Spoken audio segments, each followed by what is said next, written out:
Ricky Stevens smashed his mug of coffee against the wall, hands shaking, as he stared at the startling radio signal transmission on his computer monitor received from the Voyager 1 probe. Undeniable evidence of an alien intelligence near Proxima Centauri. "Holy shit, this changes everything," Ricky muttered, his voice quivering. He had been working late at NASA's Jet Propulsion Lab, as he did most nights, monitoring transmissions from Voyager 1 as it drifted through the infinite void of interstellar space. The probe had been launched over 4 decades ago and was now over 14 billion miles from Earth. In all that time, it had never sent back anything like this. Ricky's heart pounded as he studied the signal again, making sure he wasn't hallucinating from sleep deprivation. But there it was, a distinct, unnatural radio transmission containing a complex mathematical sequence emanating from our nearest stellar neighbor. This was the moment scientists had dreamed of for generations, proof humans weren't alone in the universe. He immediately called his superiors, who contacted the administrator of NASA and the president. Within hours, the news began to leak, spreading across the globe like wildfire. Billions of people reacted with a mix of shock, excitement, fear, and existential dread as they grappled with the reality-shattering revelation that humanity wasn't alone. Some saw it as a heralding of a glorious new era for mankind, while others predicted doom and subjugation at the hands of a superior alien power. Religious leaders scrambled to interpret this paradigm-shifting event through the lens of their doctrines. Political figures vied to steer the narrative, but no one could escape the grim truth. Everything was about to change forever, in ways no one could imagine. The stakes for humanity couldn't be higher.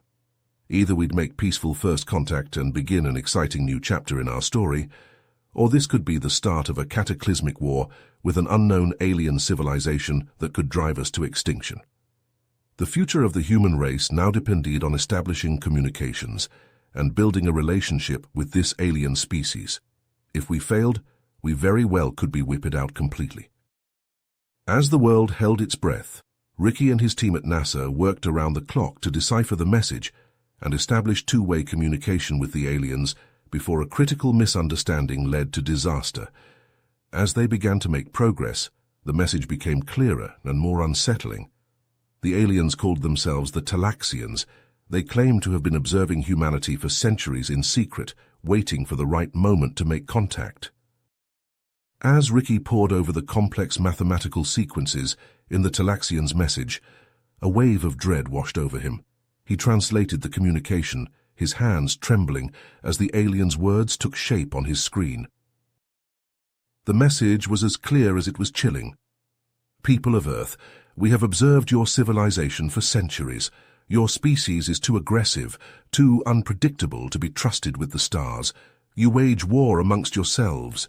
You ravage your planet's resources. You develop devastating weapons. For the good of the galaxy, you must end your space programs and halt technological progress, or suffer the consequences." Ricky's mind reeled. How could they make such accusations? Humanity had its flaws, but they'd come so far. He composed a response, choosing his words carefully. "Talaxians, I understand your concerns, but humans have grown, evolved. We seek knowledge, exploration, and peace. Let us prove our worth as friends, not threats." The reply came swiftly, and it was scathing. The Talaxians sent records of Earth's bloodiest conflicts, images of polluted landscapes, blueprints of nuclear missiles. "You cannot hide your violent nature. Your history speaks for itself." Ricky argued back and forth with the aliens, but they seemed immovable in their stance. As the exchange grew more heated, classified reports landed on Ricky's desk, painting an even more disturbing picture. Human intelligence agencies had intercepted Talaxian communications that suggested a split in the alien society. One faction wanted to give Earth a chance to change its ways. Another called for a preemptive attack on humanity to end the threat before it could spread to the stars. A third, more moderate group favored strict containment and technological suppression. Ricky ran a hand through his disheveled hair, the weight of 2 worlds on his shoulders. He had to find a way to reach the reasonable Talaxians, to convince them that humans could learn and grow. The alternative, a massive alien fleet appearing in Earth's skies, ready to bomb them back to the Stone Age, was too horrific to imagine. But with the hardliners pushing for war, and humanity's own troubled past working against them, Ricky knew he was in for the diplomatic battle of his life. The fate of the human race hung in the balance, and time was running out. As Ricky battled with the Talaxian hardliners, a glimmer of hope emerged from the depths of the alien bureaucracy. A message pinged on his secure terminal, the sender's name unfamiliar, Belos. Ricky narrowed his eyes and opened the communication, unsure what to expect. Dr. Stevens, I am Belos, a diplomat within the Talaxian government. I belong to a faction that believes your species deserves a chance to prove itself. We must meet to discuss a peaceful resolution away from the hardliners' influence. I propose a gathering on neutral ground, the Zephyr Station in the Talas system. Bring a small delegation and we will work towards a better future for both our peoples. Ricky read the message twice, heart pounding. Could this be the breakthrough he'd been hoping for? He immediately forwarded the communication to his superiors, who, after much deliberation, gave him the green light to proceed. The stakes were too high not to explore every avenue for peace. As Ricky assembled his team and prepared for the crucial meeting, whispers of discontent began to swirl back on Earth. Not everyone was thrilled about the prospect of negotiating with the Talaxians. In smoky backroom meetings and secret online forums, radical factions plotted to undermine the peace process. A cabal of wealthy industrialists, led by the ruthless billionaire Marcus Vance, saw the Talaxians as a threat to their profits and power. They had built their fortunes on the back of humanity's expansion into space, and they wouldn't let some alien upstarts stand in their way.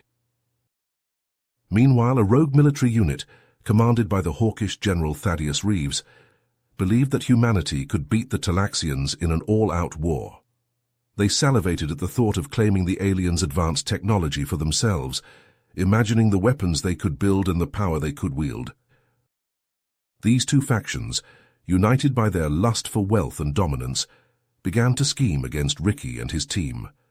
They planted moles within the delegation, hacked secure communications, and laid the groundwork for a sabotage operation that would derail the peace talks and plunge humanity into a war with the Talaxians. Ricky, unaware of the treachery brewing beneath the surface, boarded a sleek spacecraft with his hand-picked team of diplomats and scientists.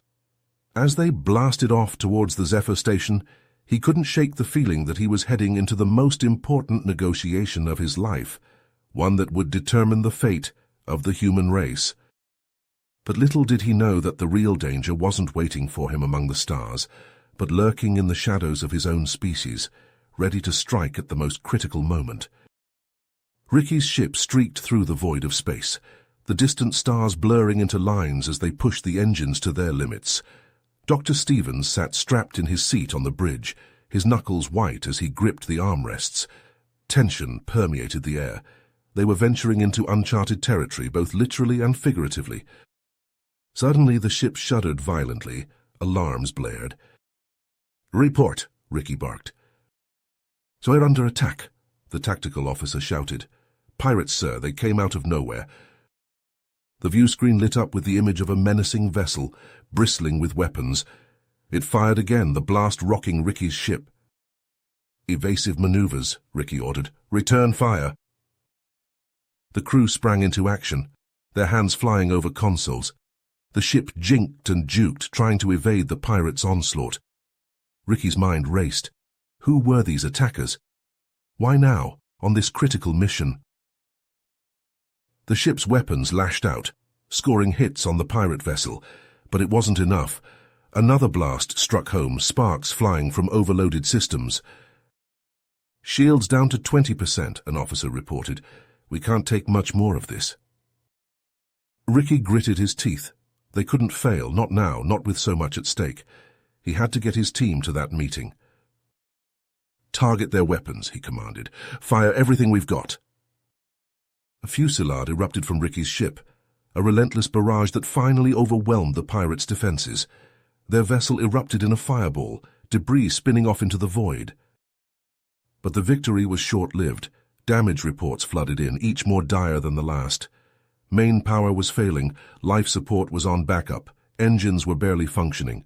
They needed to set down, and fast. "There," the navigator called out. "An uncharted planet, Class M. We might be able to make an emergency landing." Ricky nodded grimly. "Do it. Get us down in one piece." The ship limped towards the planet, a wounded beast seeking refuge. Ricky could only hope that this unexpected detour wouldn't derail their mission entirely. As they broke through the atmosphere, a vast expanse of mottled green and brown stretched beneath them, an alien landscape untouched by civilization. The ship shuddered and bucked as the damaged engines strained to control their descent. With a bone-jarring impact, they hit the ground, skidding and ploughing a long furrow into the earth before finally coming to rest. Ricky unstrapped himself, his head throbbing. "Everyone all right?" he called out. A chorus of affirmatives came back, much to his relief, but their troubles were far from over. They were stranded on an unknown world, their ship in desperate need of repair, and their attackers. Ricky had a sinking feeling that those pirates weren't just opportunists. No, this had the stink of something more sinister. Those rogue factions back on Earth, the ones who opposed the Talaxian negotiations. Had they arranged this attack? Were they trying to sabotage the peace process? Ricky shook his head. He couldn't dwell on that now. First, they needed to secure their position, assess the damage, and figure out how the hell they were going to get off this rock and back on mission. He unholstered his sidearm and moved towards the airlock, motioning for his team to follow. They had to be prepared for anything. As the battered airlock door hissed open, Ricky took a deep breath of the alien atmosphere, his eyes scanning the bizarre landscape. A rustling in the underbrush nearby caught his attention. He raised his weapon, his team fanning out beside him. The rustling grew louder, closer. Ricky's finger tightened on the trigger. And then, out of the foliage, a creature emerged. It was small, barely coming up to Ricky's waist, with mottled green skin and large, curious eyes. It tilted its head, studying the humans with what appeared to be benign interest. Ricky lowered his gun slightly, his brow furrowed. The creature made a soft trilling sound and took a step closer, its body language non-threatening. "What the hell?" Ricky muttered. The creature trilled again and gestured towards the damaged ship, then back to the dense jungle beyond. It seemed to be trying to communicate something. Ricky glanced at his team, who looked as puzzled as he felt. This was a first contact situation, and a delicate one at that. They had to proceed with caution. "Xenolinguistics," he said, turning to a member of his team. "See if you can establish some kind of basic communication. We need to figure out if they're friendly, and if they can help us." As the linguist stepped forward, Ricky couldn't help but marvel at the turn of events. Here they were, on a mission to negotiate with one alien species, and now they'd stumbled upon another. It was a stark reminder of just how vast and unpredictable the universe truly was. The creature led them into the jungle, towards what Ricky could only hope was help. They had to get the ship repaired and continue their journey to the Talaxian meeting. The fate of humanity depended on it. But as they trekked deeper into the alien wilderness, Ricky couldn't shake the feeling that their troubles were just beginning. Those pirates, the rogue factions. He feared that this was only a taste of the challenges that lay ahead.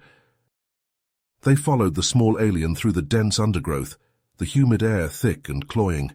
Strange bird calls echoed through the canopy, the chitter of unseen creatures setting Ricky's nerves on edge. His mind raced as they walked.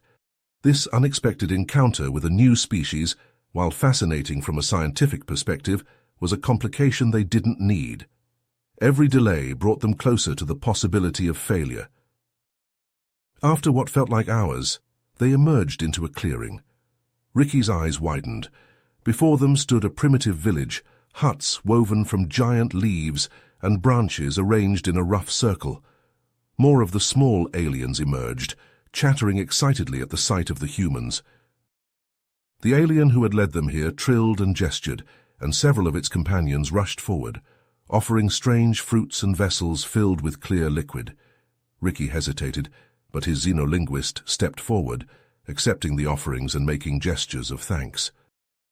Over the next few hours, as the linguist worked to establish rudimentary communication, Ricky learned that these aliens called themselves the Verdani.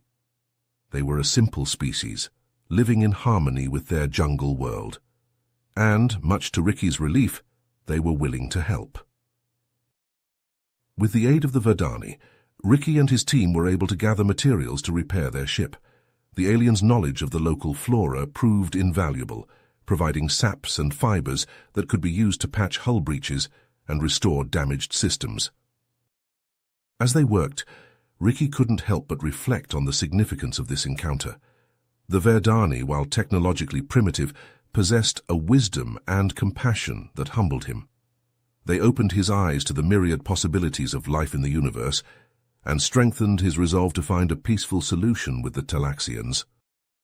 Finally, after days of hard labor, the ship was spaceworthy once more. Ricky stood before the Verdani elder, offering words of gratitude and friendship. The elder trilled and placed a small, intricately woven amulet around Ricky's neck, a symbol of the bond between their peoples. With a final farewell, Ricky and his team boarded their vessel and blasted off, the lush green of the Verdani world falling away beneath them. They set a course for the Zephyr station, their determination renewed. Ricky fingered the amulet, a reminder of the unexpected allies they had found and the hope they represented. But as the station grew larger on their view screen, Ricky couldn't escape the sense of unease that crept up his spine. They had overcome the sabotage attempt, but he knew their enemies were not so easily deterred. Somewhere on that station he was sure the rogue factions were waiting, plotting their next move. Ricky steeled himself for the confrontation to come, the peace talks, the fate of humanity. It all hung in the balance. As the ship docked and the airlock hissed open, Ricky stepped forth into the unknown, ready to face whatever challenges lay ahead. Ricky strode into the conference room on the Zephyr station, his team at his back. The Talaxian delegation waited, Belos at their head. The alien's large eyes watched Ricky intently. "Dr. Stevens," Belos began, his voice even, "we appreciate your willingness to meet, but our concerns remain. Your species' history of violence and destruction cannot be ignored." Ricky nodded, taking his seat. "I understand, Belos, but humanity is more than its past mistakes. We have also achieved great things." He activated a holographic display, images of art, scientific breakthroughs, and humanitarian efforts flickering to life. "We have the capacity for compassion, for discovery, for beauty. Judge us by our potential, not just our flaws." Belos leaned forward, examining the images. "Perhaps, but how can we trust that you will not bring your conflicts to the stars, that you will not turn your aggression on us?" Ricky opened his mouth to respond, but was cut off by a sudden commotion. Alarms blared. The holographic display flickered and died. Talaxian guards rushed in, shouting in their alien tongue. Belos shot to his feet. "What is happening?" A human voice answered, cold and hard. "This ends now." Figures in tactical gear burst into the room, weapons drawn, but they weren't Talaxian, they were human.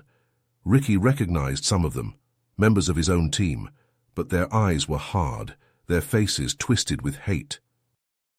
"Traitors!" Ricky snarled, reaching for his own weapon. The infiltrators opened fire, aiming for the Talaxians. Belos dove for cover. Ricky and his loyal team members returned fire, trying to protect the delegation. But the attackers had the element of surprise. Talaxian guards fell, green blood splattering the walls. Diplomats cried out in pain and fear. Ricky gritted his teeth, fury and desperation warring within him. They had come so close, worked so hard for peace.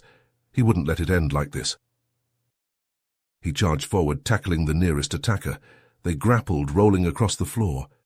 Ricky felt the searing heat of a blaster bolt graze his shoulder, but didn't stop. All around him the battle raged. His team, those still loyal, fought side by side with the Talaxian guards to subdue the attackers. But the cost was high. Bodies littered the floor, both human and Talaxian. Finally, the last infiltrator fell. An eerie silence descended, broken only by the moans of the wounded. Ricky pushed himself to his feet, his heart heavy.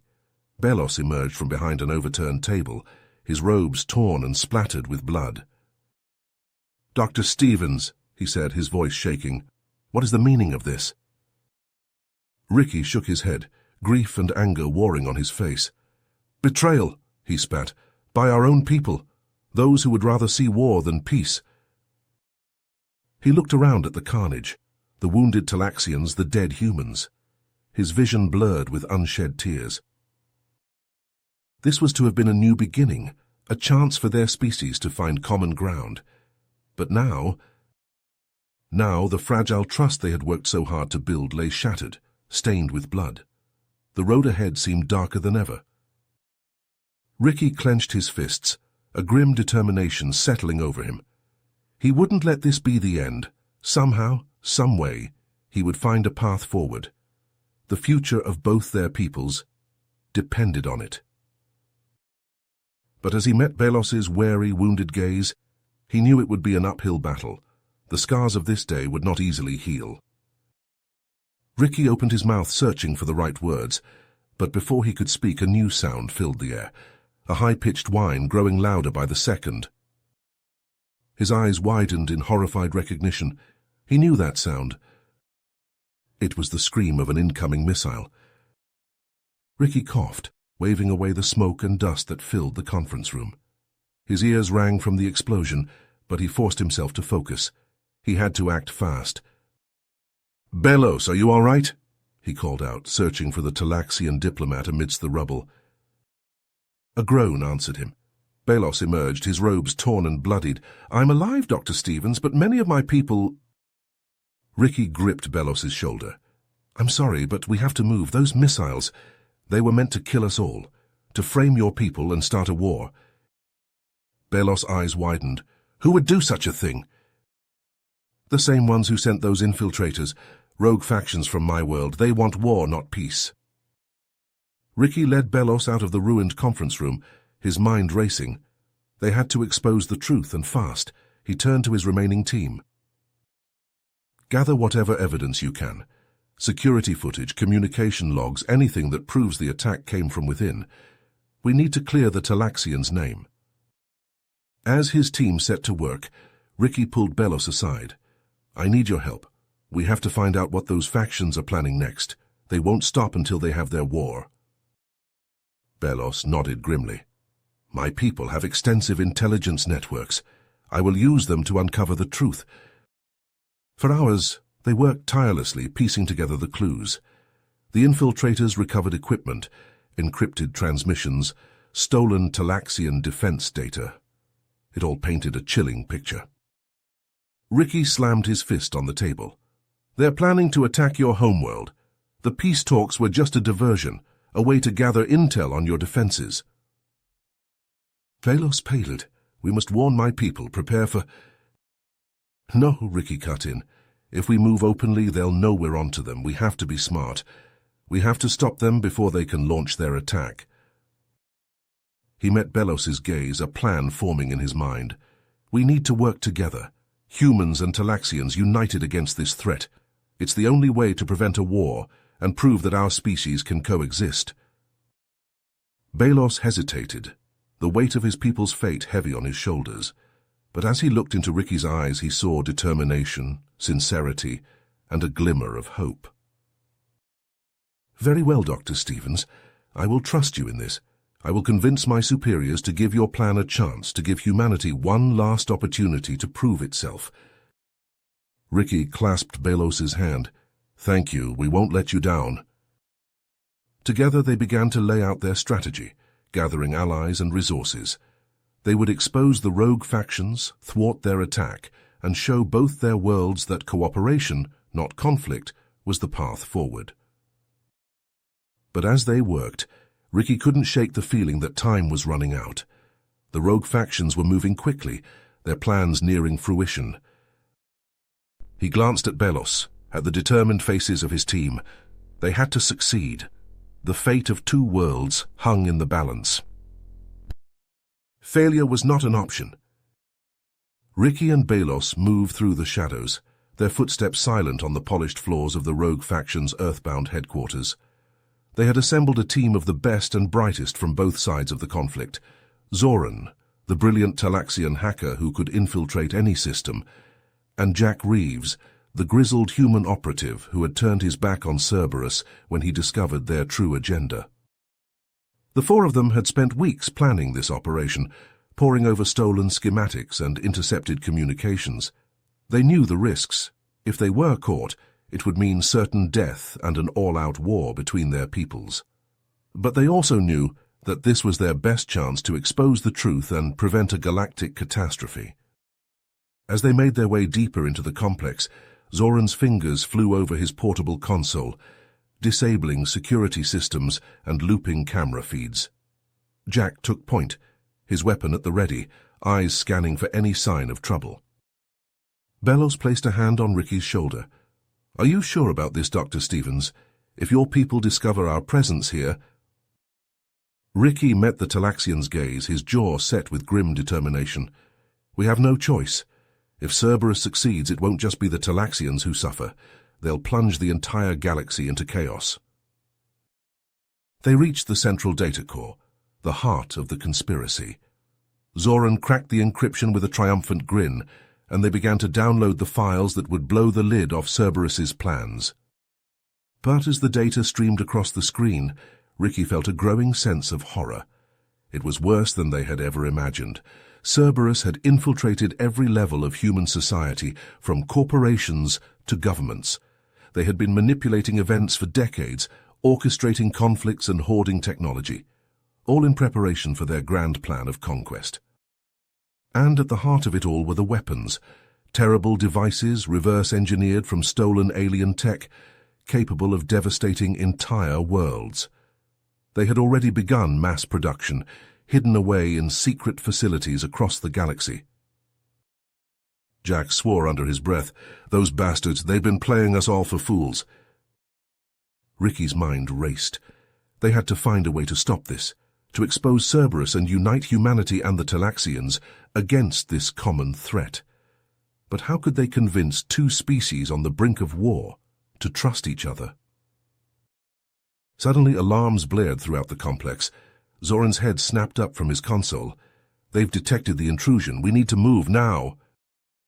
They grabbed the data and ran, racing through the corridors as armed guards converged on their position. Jack and Belos laid down covering fire, their weapons flashing in the dim light. They burst out into the night, the cool air a shock after the suffocating confines of the base. But their relief was short-lived. A figure stepped out of the shadows, flanked by a squad of heavily armed soldiers. Ricky's blood ran cold. He recognized the man, Marcus Vance, the billionaire industrialist who had opposed the peace talks from the beginning. And now here he was, at the heart of the conspiracy. Vance smiled, but there was no warmth in it. "Dr. Stevens, I wish I could say I'm surprised, but you always were too idealistic for your own good." He gestured to his men. "Take them. Cerberus has plans for our guests." Ricky and his team tensed, ready to fight to the last, but they were outnumbered and outgunned. There was no way out. As the soldiers closed in, Ricky's mind raced. They had the truth now, but what good was it if they couldn't share it? If they died here, Cerberus would win. The galaxy would burn. He met Belos's eyes, saw the same desperation, the same determination. They had come too far to fail now. They had to find a way. The soldiers were upon them now, weapons leveled at their heads. Vance's smile widened, a predator's grin. "Don't worry, Dr. Stevens. We have a special place for traitors and aliens. You're about to become intimately acquainted with Cerberus's hospitality." And with that, the world went black, the butt of a rifle slamming into Ricky's skull. His last thought before unconsciousness claimed him was of the data, the precious truth they had risked everything to obtain. Somehow they had to find a way to share it, or all would be lost. Ricky groaned. his head throbbing as consciousness slowly returned. He blinked, trying to focus on his surroundings. Cold metal pressed against his cheek, the floor of a cell. The events of the past few hours came rushing back, the infiltration of the Cerberus base, the discovery of the Nova bomb, the desperate escape attempt. Pushing himself up on bruised arms, he took stock of his situation. The cell was small, bare, with a single reinforced door. No windows, no furniture, just him and the unforgiving metal. The door hissed open, and Marcus Vance stepped in, flanked by armed guards. "Dr. Stevens, awake at last?" Ricky glared, defiance burning in his eyes. "Vance, you won't get away with this. The truth will come out." Vance chuckled, the sound devoid of humor. "The truth? The only truth that matters is power, Stevens, and Cerberus has that in spades." He leaned in close, his breath hot on Ricky's face. "Your little friends are scattered, your evidence lost. No one is coming to save you. Cerberus will have its war, and humanity will take its rightful place as the masters of the galaxy." Ricky held Vance's gaze, unflinching. "You're wrong. You underestimate the strength of those who believe in peace, in cooperation. We will stop you." Vance straightened, a sneer twisting his features. Bold words for a man in a cage. We'll see how long that defiance lasts. He turned to leave, but paused at the door. "Oh, and don't worry about your Talaxian friend. We have special plans for him. You'll be seeing him soon, in pieces." With that he was gone, the door slamming shut with a resounding clang. Ricky slumped against the wall, his mind racing. He had to find a way out, had to contact Belos and the others. But how? As if in answer, a soft beep emanated from his wrist. His eyes widened. The communicator. The guards had missed it in their haste. With trembling fingers, he activated the device. "Belos? Zoran? Anyone, do you read me?" A crackle of static, then a voice distorted but unmistakable. "Ricky, thank the stars we thought, but never mind, where are you?" Ricky almost laughed with relief. In a Cerberus holding cell, Vance was here, gloating. "Listen, there's no time. The Nova bomb, the attack on your homeworld, it's all still in play. You have to stop it."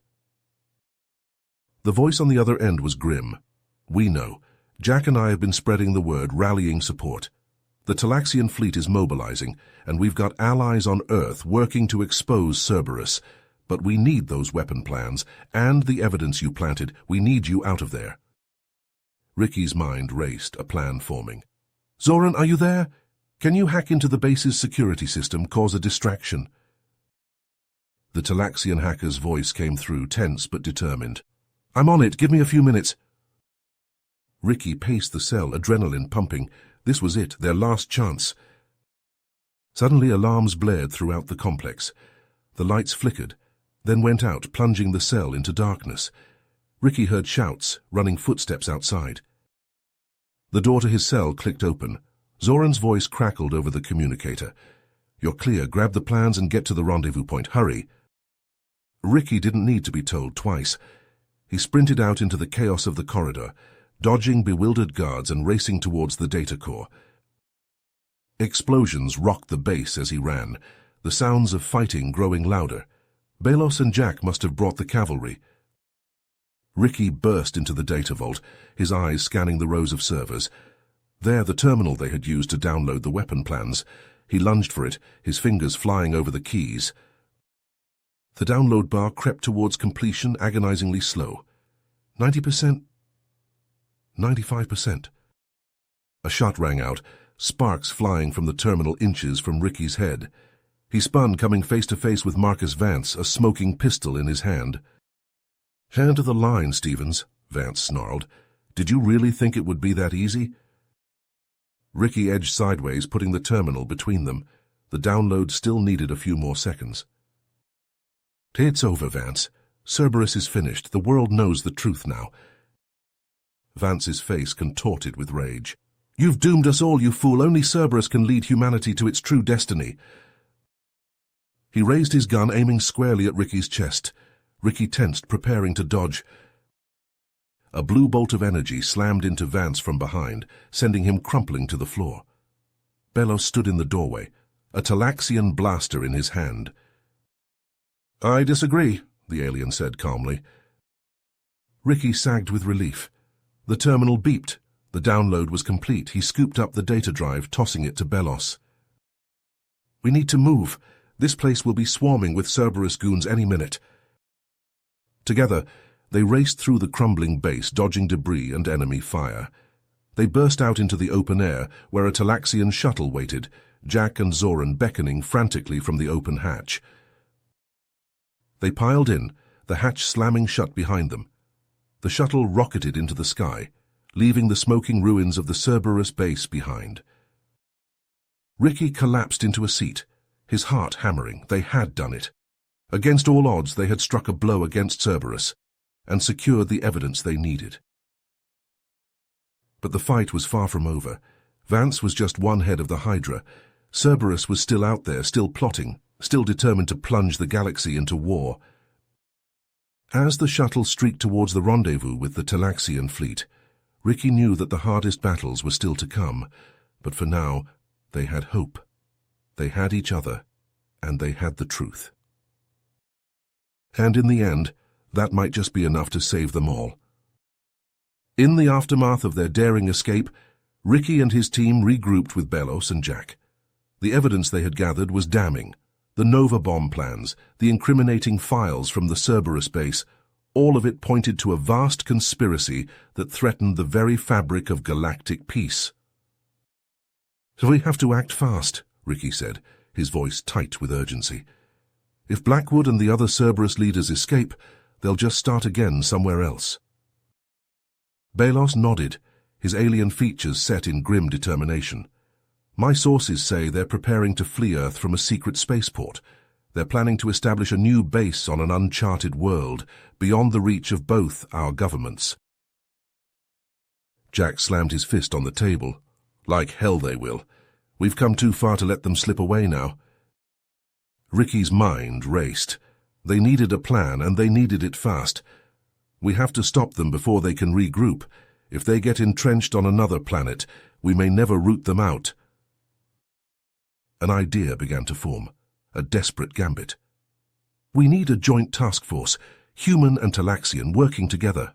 And—" He hesitated, thinking of the primitive aliens they had encountered, the Verdani. "We need all the allies we can get." Belos's eyes widened. "The Verdani? But they're not fighters. They don't have our technology." Ricky met his gaze. "No, but they have courage, and they believe in peace. They've seen firsthand what our conflict could do to innocent worlds. They'll fight for that." The task force came together quickly, a motley crew of human soldiers, Talaxian warriors, and Verdani volunteers. They armed themselves with the best technology both sides could offer, a united arsenal against a common foe. The spaceport was hidden in a remote desert, shielded from prying eyes, but they had the element of surprise. They came in hard and fast, dropships screaming from the sky, weapons blazing. Cerberus troops boiled out to meet them, heavily armed and well-trained. The battle was joined, a fierce firefight erupting across the dusty expanse. Energy bolts crisscrossed, explosions rocked the ground. The air was filled with shouts, screams, the stench of ozone. Ricky fought his way through the chaos, his team at his side. They had to reach the control center to stop the launch before Cerberus could escape. A figure emerged from the smoke, a tall man in an impeccable suit, a cruel smile on his face. Victor Blackwood, the mastermind behind it all.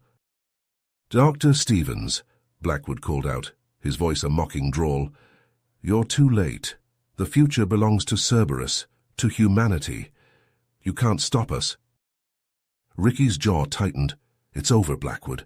We have the proof of what you've done. Surrender now." Blackwood laughed, a cold, mirthless sound. "Surrender? To you, to those alien freaks? Never. Humanity must stand alone, must seize its destiny among the stars, by any means necessary." Ricky shook his head, disgust mingling with pity. "You're wrong. Cooperation, understanding, that's our future. Not conquest, not subjugation." Blackwood's face twisted in rage. He lunged at Ricky, a hidden blade flashing in his hand. Ricky met him head-on, years of training guiding his movements. They grappled, a brutal dance of strikes and counters, each seeking an advantage. Around them the battle raged. Belos and the Talaxians fought side by side with Jack and the human soldiers. The Verdani, armed with makeshift weapons and unbreakable spirit, threw themselves into the fray. Slowly, inch by bloody inch, they pushed Cerberus back. In the end, it was a small mistake that decided it. Blackwood overextended and Ricky seized the opening. A swift strike, a twist, and it was over. Blackwood slumped to the ground, his eyes wide with shock and defeat. Ricky stood over him, breathing hard, his knuckles bruised and bloody. "It's finished," he said softly. "You've lost." Across the spaceport, the fighting began to die down. Cerberus troops threw down their weapons, hands raised in surrender. The leaders were rounded up, Blackwood among them, to face justice for their crimes. Ricky looked out over the battlefield at the humans and aliens working together to secure the area. It was a start, a fragile beginning, but it was a beginning nonetheless. There was still much work to be done, wounds to heal, trust to rebuild. But for now, in this moment, they had won. They had shown that two species, two cultures, could stand together against a common threat. And that, Ricky knew, was the greatest victory of all. In the days that followed the raid on Cerberus's secret spaceport, the truth about the shadowy organization and its nefarious plans spread like wildfire across the galaxy. News outlets and social media platforms were ablaze with the shocking revelations as leaked documents and eyewitness accounts painted a picture of a vast, insidious conspiracy that had nearly plunged humanity and the Talaxians into a devastating war. The human government, now fully aware of the extent of Cerberus's influence, moved swiftly to root out the remaining members of the organization. With the support of the Talaxians, they launched a series of coordinated raids on suspected Cerberus safehouses and front companies, arresting dozens of high-ranking operatives and seizing troves of incriminating evidence. In a joint press conference, human and Talaxian leaders stood side by side, pledging to work together to ensure that those responsible for the conspiracy would be brought to justice. They praised the bravery and dedication of Ricky Stevens and Belos, the unlikely duo who had risked everything to uncover the truth and prevent a catastrophic war. Across Earth and the Talaxian homeworld, Ricky and Belos were hailed as heroes. Their faces graced the covers of magazines and the screens of news broadcasts as people marveled at the incredible story of two individuals from different worlds who had forged an unbreakable bond in the face of unimaginable odds. But for Ricky, the triumph was tempered by a profound sense of loss. Even as he stood on stage accepting the accolades and congratulations of his peers, his thoughts were with Zoran, the brilliant Talaxian hacker who had become his closest friend and ally. In the chaos of the final battle, Zoran had thrown himself in front of a plasma bolt meant for Ricky, sacrificing his own life to save his human comrade. Ricky had held him in his arms as he breathed his last, his blood staining the ground beneath them. As the cheers of the crowd washed over him, Ricky felt a hollowness in his chest, a painful reminder that the cost of peace was often paid in the blood of the brave and the selfless. In the weeks that followed, Ricky and Belos met one last time, in a quiet garden on the grounds of the newly established human Talaxian embassy. They sat together on a bench, watching the alien birds flit through the strange, iridescent foliage. "We did it," Belos said softly, his voice tinged with a mixture of pride and exhaustion. "Against all odds, we brought our peoples together." Ricky nodded, his gaze distant. "But at what cost?" he asked, his voice barely above a whisper. "Zoran and so many others, they gave their lives for this."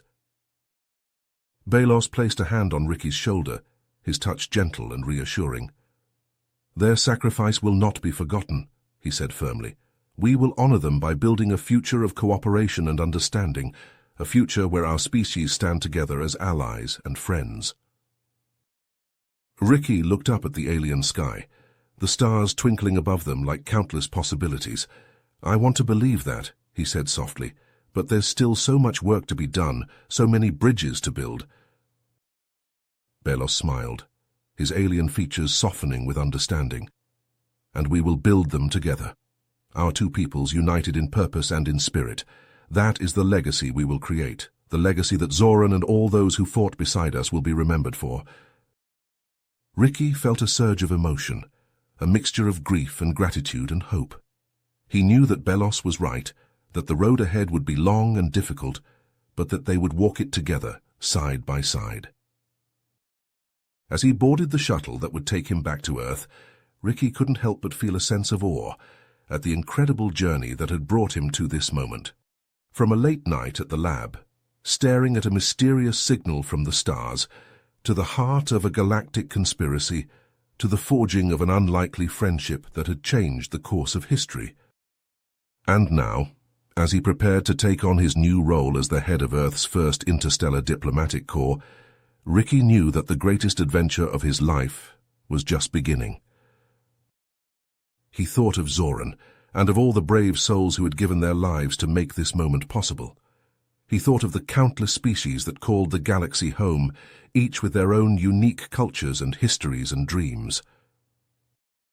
And he knew with a certainty that filled his heart and his mind that humanity's destiny lay among the stars, intertwined with the destinies of all those who shared the great glittering expanse of the cosmos. The shuttle lifted off, its engines roaring as it climbed into the sky, carrying Ricky towards a future that was as vast and as full of promise as the universe itself. He looked out the window, watching as the stars grew closer, beckoning him onwards towards the great unknown. And he smiled, knowing that whatever challenges lay ahead, he would face them with the same courage and determination that had brought him this far. For he was Ricky Stevens, the man who had helped to bring two worlds together, and who would now lead humanity into the greatest adventure of all. You have reached the end of the story. If you enjoyed this story and want to support us, please leave a like and subscribe to our channel, and for every comment that says 88, I will heart every single one of them. Thank you for your time.